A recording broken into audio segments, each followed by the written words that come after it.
माणसाची तुला लक्षणं सांगतो. कारण की असं नुसतं कर्म सोडल्याने कर्मत्याग होत नाही. आणि मग आता निष्काम माणसाची म्हणजे एक प्रकारे ती ज्ञानी माणसाचीच लक्षणं आहेत ती. कारण निष्काम माणूस हा ज्ञानी माणूस असतो. आता देई अवधान तुझला बा मी सांगेन, निरीच्छ माणसाची लक्षणं ऐका आता. तया अंतरी दृढ परमात्म तत्वाची आवड, तरी लोकव्यवहाराची परवड नाही तेथे. त्याला परमात्म तत्वाची अतिशय आवड असते, एकदम ओढ असते.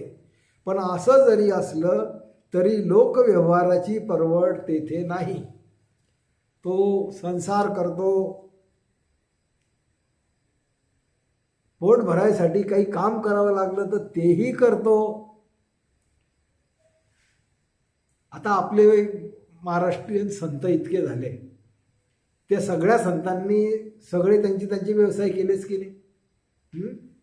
कोणी माळी होतं, कोणी कुंभार होतं, कोणी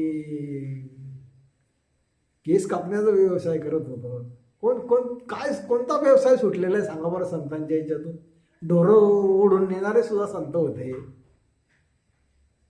असं म्हणजे आपापलं कर्म करणं सोडा असं संत सांगतच नाहीत. आणि असं ते ही ओवी आली मग तिथे, तया अंतरी दृढ परमात्म्याची आवड, तरी लोकव्यवहाराची परवड तेथे नाही. सगळ्या महाराष्ट्रीयन संतांनी संसार केलेला आहे. बायका मुलं पोरं सगळे. नाही तर काही लोकांचा असा समज आहे की ब्रह्मचर्य पाळल्याशिवाय आणि एकटं राहिल्याशिवाय ज्ञान होत नाही. आणि म्हणून अंगाला राख फासून हिमालयात जाणाऱ्यांची संख्या मोठी आहे. पण ते असे बळजबरीने केलं तर मग काय होतं,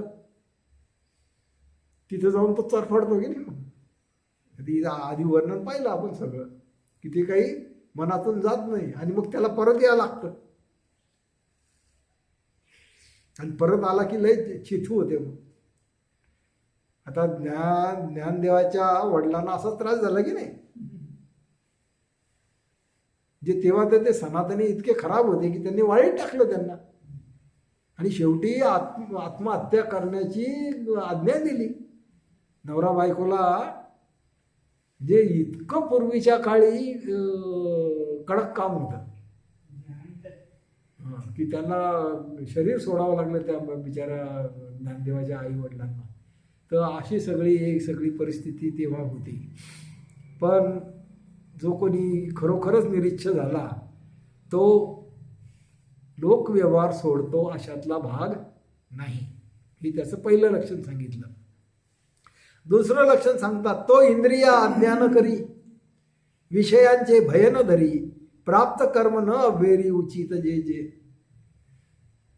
तो इंद्रियांच्या नादी लागत नाही.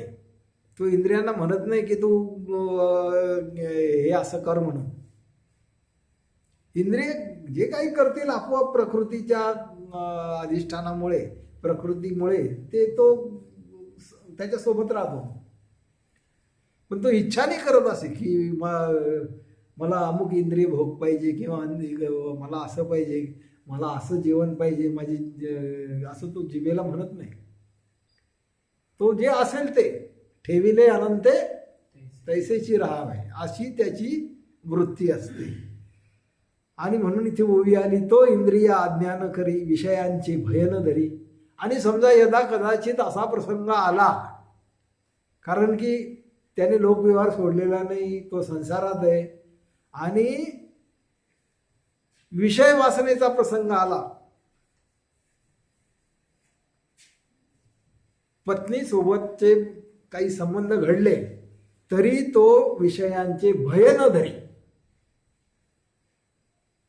तो असं नाही म्हणत की नाही नाही नाही नाही ठीक आहे हा प्रकृतीचा गुण आहे असं समजतो. आणि तो पण अलिप्त, त्याच्या मनात नसतं तसं, त्याला त्याची आवड नसते, मनाने तो निष्काम असतो.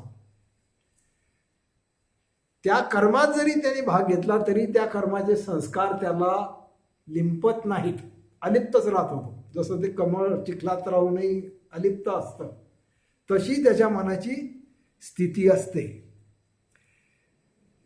पुढची ओवी आहे, प्रकृती अधीन कर्म व्यापार न लोटी तो दूर, करूनही कर्म व्यापार अलिप्त राही. हे जे काही प्रकृतीच्या अधीन असलेले सगळे जे कर्म आहे, भूक लागते, तहान लागते, झोप लागते, सकाळी उठून लोटा घेऊन जावं लागतं, हे सगळे जे काही कर्माचे व्यवहार आहे, हा काही तो ते दूर लोटत नाही, ते ठीक आहे, करत राहतो. पुढचं लक्षण सांगतात, धरून शक्ती तया कामना, मोहमळे तो लिंपेना, जसे पाणी ते लागेना कमळपत्रा.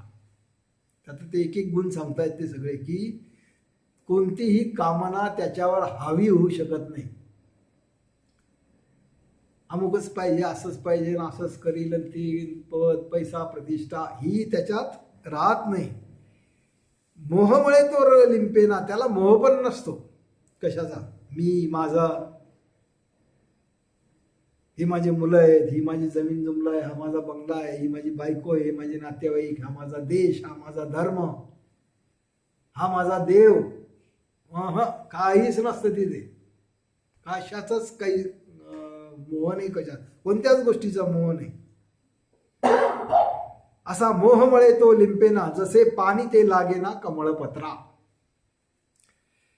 तैसा कर्मा माझी असे इतरांसारखा दिसे, जैसे पाण्यात तो ते भासे सूर्य प्रतिबिंब. तो इतर सर्व सामान्य माणसासारखा कर्मातच असलेला दिसतो, संसारातच असलेला दिसतो, आणि जे जे कर्म, जे जे व्यवहार सामान्य माणूस करतो, ते सर्व व्यवहार तो करताना दिसतो. तो काही असं होत नाही की मी अमुक कर्म करणार नाही किंवा अमुक गोष्ट करणार नाही, असं काहीच नाही. तैसे कर्मा माझी असे इतरांसारखा दिसे, जैसे पाण्यात ते भासे सूर्यबिंब. आणि हे कसं आहे, जसं पाण्यामध्ये सूर्याचं बिंब असतं. आता ते सूर्याचं बिंब पाण्यात जरी दिसत असलं तरी तो खरा सूर्य अलिप्तच आहे की नाही, तो त्याला पाणी लागतं का कधी. तसं याला कर्मात असूनही कर्मस्पर्श करत नाही, कर्माने याच्यात काहीच फरक पडत नाही. त्याला कर्माची ओढही नसते आणि त्याला कर्माचा द्वेष पण नसतो, कर्माची आसक्ती पण नाही, कर्माचा द्वेष पण नाही.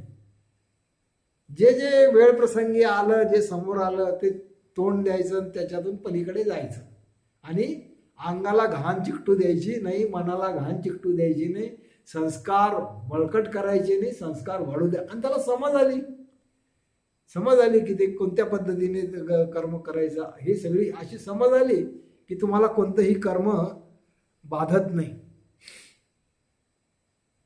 तैसा कर्मा माझी असे इतरांसारखा दिसे, जैसे पाण्यात ते भासे सूर्यबिंब. तैसा वरीवरी सामान्य वाटतो, सर्वसाधारणच असतो, परी अंतरी तो दिसतो असामान्य. तसा तो असा वरतून वाटतं की अरे आता सामान्य सगळ्या जे सगळं संसारी माणसं करताय ते सगळं याच्या ठाई आहे. हा खातो पितो, हा झोपतो, याला भूक तहान आहे, याला सगळे इंद्रिय आहेत, याचे इंद्रिय इतरांचे इंद्रिय सारखेच काम करतात. पण असं जरी असलं तरी अंतरी तो असामान्य असतो, कारण की त्याच्यामध्ये निष्कामता असते, आसक्ती आणि द्वेष नसतो. ऐशा चिन्हांनी युक्त तोच असे मुक्त, जो सर्व आशापाश रहित जाणा अर्जुना. आणि मग भगवंत म्हणतात, असे चिन्हांनी युक्त असेल, ज्याच्यामध्ये असे चिन्ह दिसतील तोच मुक्त असतो, कारण की तो आशापाश रहित असतो. म्हणून तू अर्जुना जाणून या लक्षणा, त्यागून सर्व कल्पना होबा योगी. अर्जुनाला ते सल्ला देतात की असं सगळं आहे, म्हणून तू तुझ्या सगळ्या कल्पना, कामना, इच्छा, वासना सोडून दे, सगळा त्याग कर त्यांचा. म्हणून तू अर्जुना जाणून या लक्षणा, त्यागून सर्व कामना हो बा योगी. ऐशी येता मनाची जाण, निश्चल होईल अंतःकरण, मग इंद्रियांचे आचरण सहज अर्जुना. भगवंत सांगतात अशी जर जाण तुला आली तर तुझं अंतःकरण, तुझं मन, तुझ्या भावना, तुझ्या विचार हे सगळे शांत होईल, निश्चल होईल. आणि मग तुझ्या इंद्रियांनी आचरण जरी केलं त्या कर्मामध्ये तरी ते सहज असेल, ते तुला बाधणार नाही. ऐशी येता मनाची जाण निश्चल होईल अंतःकरण, मग इंद्रियांचे आचरण सहज अर्जुना, म्हणून नैष्कर्म्यते होणे तेही न संभवणे, ते निषिद्धच असणे देही असता. आणि म्हणून देहात असताना निष्कामता ही निषिद्ध आहे म्हणे. ज्ञान झालं, त्याला काही समजलं तर तो कर्मात मागे हटत नाही, तो कर्म करून मोकळा असतो. तर असं हे निष्कामतेचं चिन्ह त्यांनी सांगितलं. म्हणून जे जे उचित प्रसंगा कारणे प्राप्त होऊन तू हेतुरहित आचारावे कर्म. जे काही प्रसंग पुढे येईल त्या प्रसंगानुसार, त्या प्रसंगाला अनुसरून जे उचित असेल ते वागावे. म्हणजे तुझ्या समोर आता युद्ध आलेलं आहे, तू क्षत्रिय आहे, आता तू युद्ध कर, असं ते त्याला बरोबर सांगताय. आणि पुढची ओवी आहे, पार्था अनिकही एक ऐक तू कौतुक, निष्कामताच ती कर्ममोचक खरी अर्जुना. आता ते पुन्हा गुरुकिल्ली सांगतायत की याच्यात गंमत काय म्हणे, कर्ममोचक म्हणजे कर्माचा निराश कशामुळे होतो,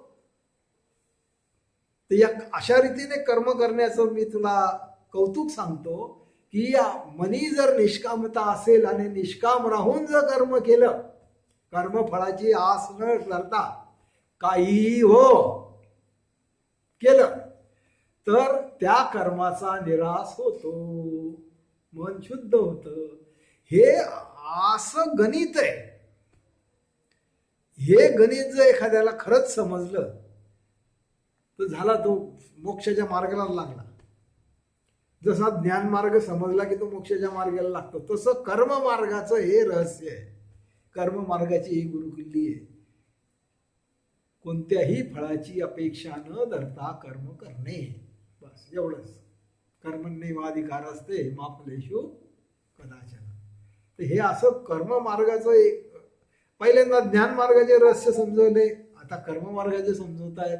आणि तसं म्हटलं तर ज्ञान मार्गाचे जे रहस्य आहे तेच कर्म मार्गाचे रहस्य आहे.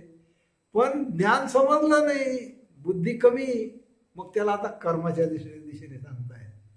आणि हे जेव्हा त्यांच्या लक्षात येतं की अध्याय 3राही सांगितला, 4थाही सांगितला, 5वाही सांगितला, पण याला काही उमजलं नाही. मग 6वा ध्यानाचा सांगितला, मग की याला ध्यान तरी समजतं का. ध्यान बी समजलं नाही. मग शेवटी 12व्या याच्यात भक्तियोग सांगितला की आता भक्तियोग तरी समजून घे. आणि मग लक्षात आलं की याला भक्ती बी नीट समजत नाही. आणि म्हणून 13वा क्षेत्रज्ञ योग सांगितला, 14वा गुणातीत योग सांगितला, 15वा पुरुषोत्तम योग सांगितला, 16वा सूर असुर संपदा सांगितली, 17वा श्रद्धात्रय विभाग योग सांगितला, आणि 18व्यांदा पुन्हा सगळं पूर्ण गीता 2दा सांगितली. अशी ही गीतेची आणि ज्ञानेश्वरीची रचना आहे की ज्ञान मार्गच सगळ्या याच्यात आहे. ज्ञान मार्गच कर्मातही आहे, ज्ञान मार्गच योगातही आहे, आणि ज्ञान मार्गच भक्तीतही आहे. ज्ञान मार्ग समजला की तुम्हाला सगळे मार्ग समजले. आणि ज्ञान मार्ग जर नाही समजला तर तुम्हाला कर्म मार्गही समजत नाही, तुम्हाला योग मार्गही समजत नाही, तुम्हाला भक्ती मार्ग पण समजत नाही. आणि हे सगळं 18ही अध्यायामध्ये भगवंताने समजवलेलं आहे. आणि 18व्या अध्यायात हे पुन्हा सांगितलेलं आहे की मी 18ही अध्यायात एकच बोललो, दुसरं काहीही बोललेलो नाही. 4ही मार्ग वेगळे नाहीत, एकच आहेत. हे वारंवार अनेक ठिकाणी हा उल्लेख ज्ञानेश्वरीत आणि गीतेमध्ये येतो. पार्था अनिकही एक ऐक तू कौतुक, निष्कामताच ती कर्ममोचक खरी अर्जुना. अशी जी म्हणजे रहस्य काय आहे, तुम्ही काय करता, कसे जगता, काय करता हे इतकं महत्वाचं नाही, तुमचं मन निष्काम आहे की नाही हे महत्वाचं आहे. मोकळं पाहिजे मनात काहीच अपेक्षा नको, मनात काहीच फळाची इच्छा नको की असं मला मिळालं पाहिजे, असं झालं पाहिजे, ही काहीच इच्छा करायची नाही. असा जो निरीच्छ माणूस आहे त्या निरीच्छ माणसाला ज्ञान झाल्याशिवाय राहत नाही. ऐसा निष्काम कर्माच्या आधारे स्वधर्म जो आचरे तो निष्कामतेच्या द्वारे पावे मोक्ष. झालं, त्यांनी घोषणा करून टाकली की असा जो कोणी निष्काम होईल, फळाची आशा न धरता जो त्याचं जीवन जगेल तो आपोआप मोक्षाला जातो. त्याच्यासाठी त्याला वेगळं काहीही करायची गरज नाही, देवाच्या पाया पडायची गरज नाही, देवाची भक्ती करायची गरज नाही, मंदिरात जायची गरज नाही, नामजप घ्यायची गरज नाही. जीवनच असं जगायचं शुद्धपणे, फळाची आशा न करता, कोणत्याही अपेक्षा. मग झालं तुमचं, तुमची भक्ती पण झाली, तुमचं ध्यान पण झालं, तुमचं कर्म पण झालं आणि तुमचं ज्ञान पण झालं, सगळं झालं. गाडी रुळावर लागली, शेवटच्या स्टेशनला पोहोचली, पावे मोक्ष. ऐसा निष्काम कर्माच्या आधारे स्वधर्म जो आचरे तो निष्कामतेच्या द्वारे पावे मोक्ष. ऐसे निष्काम कर्म आचरण तोच नित्य यज्ञ जाण, निष्काम होता मन न घडे पाप.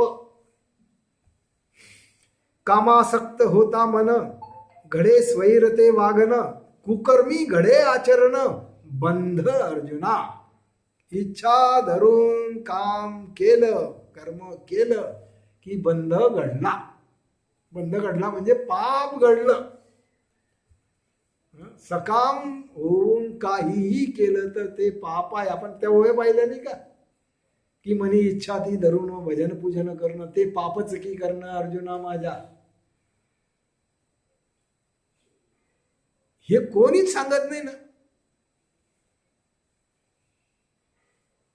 हे कीर्तनकार प्रवचनकार सांगतात का असे की काही इच्छा धरू नका देवाच्या पाया पडताना, पूजा करताना, भक्ती करताना.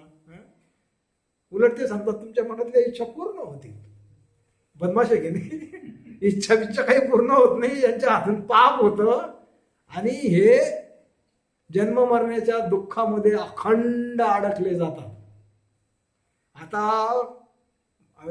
लोकांचं कल्याण केलं का काय केलं यांनी, असं सगळं हजारो जन्म आपल्याला चुकीचं मार्गदर्शन करून आपल्याला अशा प्रकारे सकाम बनवून, कारण अध्यात्म इच्छा धरूनच करतात नाही, निष्काम अध्यात्म कोणीच करत नाही. देवाची पूजा निष्काम कोणीच करत नाही. आणि मग देवाची पूजा सकाम होऊन करणे, काहीतरी इच्छा धरून करणे हे पाप आहे. त्याच्यामुळे संस्कार घट्ट होतात, त्याच्यामुळे जन्ममृत्यूमध्ये तुम्ही कायमचे अडकता, दुःखातून तुमची कधीही मुक्तता होणार नाही. आणि तुम्हाला जर हे सगळं सांगितलं तर मग त्यांचे दुकानं कसे काय चालली, त्यांचे दुकानं बंद होतात सगळे. म्हणून आणि हे पद्धतशीर लोकांच्या मनात बिंबवलं गेलं बरं. काश्मीर पासून कन्याकुमारी पर्यंत 50 भाषा आहेत वेगवेगळ्या, पण 50ही भाषांमध्ये हे अशा प्रकारचं अध्यात्म शिकवलं गेलेलं आहे, सकाम अध्यात्म. आता हे लय मोठं कटकारस्थान आहे, हे फार मोठं कटकारस्थान आहे. आणि म्हणून बुद्धाने हिंदू धर्माचा त्याग केला, महावीराने हिंदू धर्माचा त्याग केला, गुरु नानकने पण शीख धर्म स्थापन केला, आणि अनेक लोकांनी अशा प्रकारे हे चुकीची शिकवण देत आहेत असं लक्षात आल्यानंतर त्या धर्मातून बाहेर पडले. आणि आता रिसेंटली घटना बाबासाहेब आंबेडकरांची, त्यांनी सुद्धा केवढा मोठा समाज हिंदू धर्मातून बाहेर गेला. तर हे सगळं असं घडतं अज्ञानामुळे, आणि अज्ञानात सगळंही चालतं. आणि जे धार्मिक लोक आहेत जे अशा प्रकारची सकाम भजन पूजन करतात त्यांना इतकंसं सुद्धा असं वाटत नाही आपलं काही चुकतंय म्हणून. इतकं त्यांनी ऐकलंच नाही ना की हे आपण चूक करतोय, हे उलट कौतुकाची गोष्ट आहे. आणि हे असं सगळं एक प्रकारचं संमोहन आहे. देवाचं अस्तित्व मानणं हे संमोहन आहे. निसर्ग आहे, पंचमहाभूत आहे, अष्टधा प्रकृती आहे, काहीतरी अज्ञात शक्ती आहे, पण मनुष्याच्या आकाराचा देव कुठेही नाही. शिव नावाचा देव कुठेही नाही, विष्णू नावाचा देव कुठेही नाही, आणि ब्रह्मदेव नावाचा देव पण नाही. आणि मग पुढचे तुम्ही अजून यादी करा किती बी, सगळ्या कल्पना आहेत या. आणि म्हणून माऊलींनी सांगून नाही ठेवलं का, देव ते कल्पित, शास्त्र ते शाब्दिक, आणि पुराणे सकळिक भाष्कळिक. आता हे इतकं स्पष्ट सगळ्या संतांच्या संताने सांगितलं. तर हे आपण लक्षात घेऊन आपण ज्ञानेश्वरी वाचली पाहिजे. आणि फळाची इच्छा न धरता काम केलं पाहिजे. काही हो, कमी हो, जास्त हो, चालूच राहत आहे सगळं, याच्यात काही आपल्या हातात नाही. निसर्गाची देण आहे, कधी चांगलं पीक येईल, कधी नाही येणार, कधी रोग येईल, कधी काही होईल, कधी तोटा येईल, कधी फायदा होईल. पण निसर्ग तुम्हाला 2 वेळच्या जेवाय इतकं नक्की देतो. ती जमिनीने काही अजूनपर्यंत काही कोणाला उपाशी मारलं. लोक आत्महत्या का करतात? या कामनांमुळे. इच्छा, इतक्या इच्छा, इतक्या इच्छा, हे पाहिजे ते पाहिजे, असं घेतात कर्ज. मग कर्ज घेतात, हिथून कर्ज. आता कर्ज खरंच सांगा, शेतीवर काही कर्ज फेडता येतं का कधी? आपण सगळे शेतकरी आहे. कर्ज घेतल्यानंतर शेतीत ताकद नाहीये ते कर्ज फेडायची, आणि त्याच्यात अजून सगळं घरी अमुक पाहिजे, ढमुक पाहिजे, टमुक पाहिजे, पोरांना भारी शिक्षण दिलं पाहिजे. मग लाखो रुपयाचे क्लास लावले तरी चालतील. आता पोरं अकोल्याला जातात क्लासेस लावायला, किती फी असते? लाखाच्या घरात, लाखाच्या घरात. आणि तो पोरगा तो एकदम तळागाळातला असतो, तो तिथले काहीच लायकीचा नसतो तिथल्या. आणि बापाला आईला वाटतं, भाऊ आपला पोरगा शिकतोय, आपला पोरगा असं होईल तसं होईल. आणि ते बिचारे नाही ते करून त्या पोराचं सोय करतात. आणि मग निराशा आली की कामना कारणच आत्महत्या झाल्या की निराशा आली जीवनामध्ये, की आम्ही सगळे एवढं करून पाहिलं, प्रयत्न केले आणि काही जमलं नाही. असं ही कामना शेवटी माणसाला दुःखालाच कारणीभूत होते. म्हणून निष्काम कर्म करणं ते अखंड यज्ञयाजन, निष्काम ते ठाई बंधन नाही. म्हणून निष्कामता कर्म म्हणजेच अखंड यज्ञ याजन आहे. निष्काम कर्म करणं म्हणजेच भजन पूजन आहे. वेगळं भजन पूजन करण्याची गरज नाही, अजिबात गरज नाही. जर देवच कल्पित आहे, त्या कल्पितच्या मागे जाण्याची काही गरज आहे का? पण कल्पित आहे हे तुम्हाला कोणी सांगितलंच नाही. कारण हे एवढं सगळं नाटक, हे सगळं सृष्टी पाहिल्यानंतर आपल्याला वाटतं ना काहीतरी असेल. आपल्या बुद्धीला समजत नाही की हे काही निसर्गाचं काम आहे का, हे अष्टधा प्रकृतीचं काम आहे का, हे सगळं जागृती, स्वप्न, सुषुप्ती, तुर्या हा जो काही प्रकार आहे, 4 देह, 4 वाचा, 4 कोश, यांच्यामुळे हे सगळ्या चक्र चालू आहे. हे काही आपल्याला माहिती नसतं. ज्ञानयोग माहिती नसतो. आणि म्हणून कोणी काही सांगितलं की ते खरं वाटतं, आणि मग त्याच्यामध्ये मनुष्य बंधनात अडकून जातो आणि सकाम होऊन जातो. आणि सकाम झालेल्या माणसाला कधीही सुख भेटणार नाही. तो अंबानी झाला तरी सुख भेटत. अंबानीला बी अजूनही वाटतं ना मोठं व्हा म्हणून. 25 लाख कोटीची प्रॉपर्टी असली समजा, तरी त्याला असं वाटतं सारे 50 लाख कोटी कधी होईल. म्हणजे आता एवढा तो सिकंदर, त्यांनी जग जिंकलं अख्खं, तरी त्याचं पोट भरलं का? अख्खं जग जिंकलं तरी पोट भरलं नाही. आणि शेवटी तसाच खाली हाताने गेला. तर अशी ही सकाम माणसाची कथा आहे. सकाम माणूस हा असाच खाली हाताने तडफडत मरतो. म्हणून सकामता